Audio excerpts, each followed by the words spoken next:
Most of the time, our discard by the narcissist comes right out of left field. We never see it coming. But there are actually signs that our discard is right there on the horizon. It is not as hard to see as we initially think it is. And in this video, I want to talk about those glaringly obvious signs that you will soon be discarded for good by a narcissist. Number 1, the love bombing stage never comes back. When we first meet somebody highly toxic and highly narcissistic, we're love bombed and sucked into that false fairy tale of life. But as we go through the cycle, we go through devaluing, we get discarded, but we're hoovered. And the narcissist returns. When they return, we're love bombed. And this happens over and over again. But when the narcissist has truly had enough, they do things like give you a multi-day silent treatment, even ghosting. But upon their return, there's no love bombing at all. They might not even say, I love you, or I missed you, or, oh, I'm so sorry. Things just pick up right where they left off. And at the end, all you have is mediocreness, devaluing, discarding, and hoovering. There is no more honeymoon stage. There is no more love bombing. Even though you continue to go through this cycle, love bombing is just replaced with, hey, what's up? And there's just nothing. It's right back to what it was. Number 2, they're constantly pissed at you. The day in, day out with this person becomes absolutely insufferable to get through. It's harder than ever just to go from one day to the next. It seems like nothing you do makes them happy. Nothing. You can almost see a look in their eyes, and it's the look of the fact that you breathe is pissing me off so badly right now, and there's nothing I can really do about it. This person gets unbelievably frustrated and irritated at you, and this is usually a sign they're love bombing someone new, and they are sick to death of you. Similarly, the devaluing is at an all-time high. There's no more love bombing. All this is devaluing. It's so brutal at this point. They think that everything about you sucks, and at the end of the day, they do not mind letting you know exactly how little they think of you. Your self-esteem is completely destroyed if it isn't already. The devaluing ramps up here. They yell more, they hit you more, they get in your face, and they might even admit they're cheating. They get bolder, meaner, colder, cruel, disgusting, and so on and so forth. It gets really, really brutal, and in a lot of cases, hostile as well. Number 3, total communication breakdown. Remember that awful, shitty communication you have with this person on the regular 24/7? Well, now at the final discard, make it 10 times worse, and then 20 times less. And then here we are. A key sign that a narcissist is over you is when you fight and fight and fight, and that's all you do. Again, there's no love bombing. It's nothing but devaluing and fighting, and you're at each other's throats. However, when they're truly done with you, there isn't even any fighting anymore. You know what there is? Nothing. Nothing at all. And think about why this could be, knowing what we know about people who are highly narcissistic. Narcs run hot and cold. So when they're cold with us and giving us nothing, they're not even fighting with us. They're not doing anything. They're love bombing and or grooming a new source or sources of supply. So along with getting a new honey in their life, them ghosting you can make you very anxious. They know this and use it to their advantage as they move on with this new person. They're going to make sure that you are still trauma bonded and still hooked. And all of these things are done very intentionally. A lot of moves by highly narky people might look like they've just kind of pulled this idea out of their ass.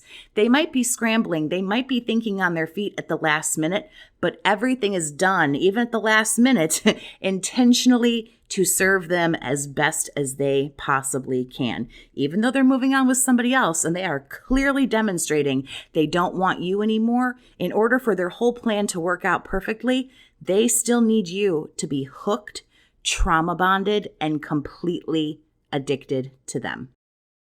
If you'd like to talk one-on-one about what you're going through or what you've gone through in a toxic relationship with someone narcissistic, you can email BookAChatWithJess@gmail.com to set up private chats with me. Number 4, you're pretty much a stranger now. They might be all over your case behind closed doors, making you walk on eggshells and watching you every moment of the day when you're in the house together to pounce on you and make you feel like a bag of shit. But in the outside world, you are now a stranger to this person. They don't even know you anymore. There's no more dates, no more outings, no more nothing. If you do go out in public, which you probably won't, they won't allow this to happen. But if it does, you're the friend or the roomie or the anything but a romantic partner. And they're doing this for a couple of potential reasons, and usually all these reasons kind of lumped in together. One, they're cheating and they can't be seen with you in a compromising way. It's okay to piss you off because they're kind of tired of you. They're kind of over you. They don't want to piss off the new person because that's kind of where they want to be right now. Two, they want to look single to pull in new people. I always feel like narcs are like a fisherman in a boat and there's like 12 lines in the water. And every time there's like a little pull or a little nibble, they're running around trying to check on all these lines in the water. They have you and maybe something else is bitten on the hook and maybe there's something else. And they're always like running around in a circle trying to figure out who is going to be their potential supply.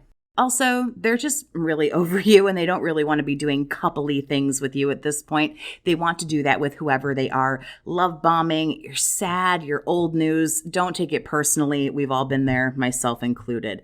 Don't be upset when someone thinks you're old news and their attention span lasts about 6 seconds. Actually have a moment of sympathy for somebody who can never be happy with what they have. I promise you that is far more disappointing in life than what happens to us.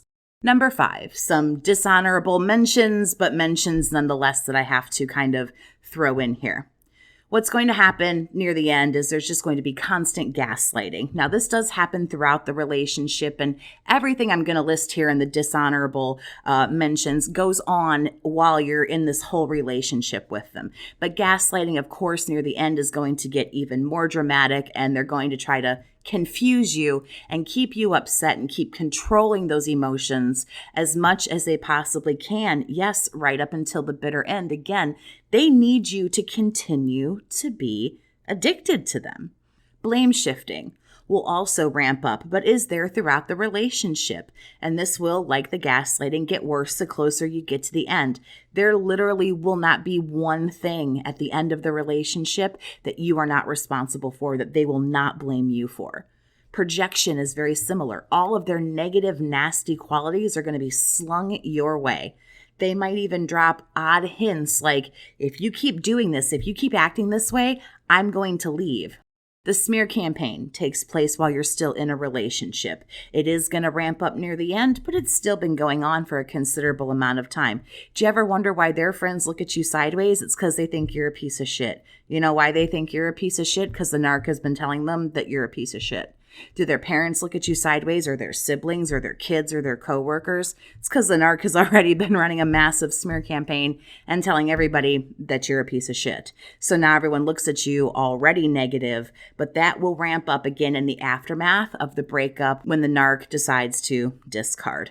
Talking shit and dragging people's names through the mud is one of the other things that doesn't necessarily mean it's a permanent end, but all of these are really, really good things to just think about while you process being in a relationship or even in the aftermath of dealing with someone like this. Number 6, they really couldn't care less if you're sad.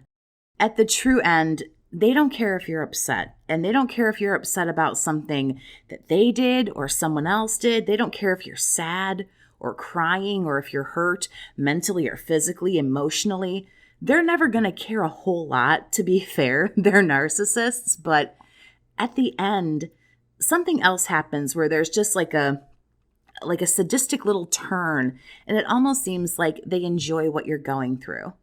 And in the end, they enjoy knowing they have control over your emotions. Sometimes they see how much pain they can put you in to know they have that control. A lot of them feel that this pain is your punishment for what you've done to them. And also remember, a lot of this is punishment just for the sake of you deserve punishment, or so the narcissist certainly seems to think. So, were you discarded by a narcissist? Tell me down in the comments. And if so, what were some signs that you overlooked that now make perfect sense and you would see them coming a mile away? And what did I overlook while making this list? Again, share all of that with me down below. Please share my channel with others and my videos if you support what I do here and find it helpful. Thank you so much to all of my subscribers, my kick-ass survivors army, and everyone else who gives me even the smallest amount of support. Thank you very much. So like, subscribe, all of that cool stuff. Thanks so much for listening today. Have a great day, survivor, and take care of yourself.